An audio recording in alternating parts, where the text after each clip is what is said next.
Alright, this is John Deere 535 round baler. You can see this is all bent down right here. That is because on this side the hex shaft apparently broke. You can see, and fell down in there. So this is going to be a fun repair. Pull what's left of this shaft out. See, it's just been riding in there.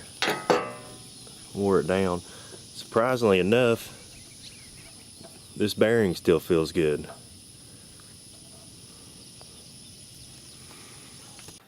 Okay, so we got a roller out. Stuck a pry bar in here to keep the belts up. That way when we put the roller back, hopefully we can slide it in through here. And you can see this top bracket here, it's bent it over. When the other side broke, it pulled this side over and bent this bracket down.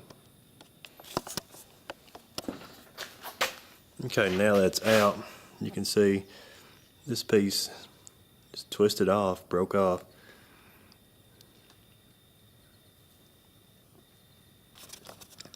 This roller right here, John Deere had one in stock, $702 to replace it.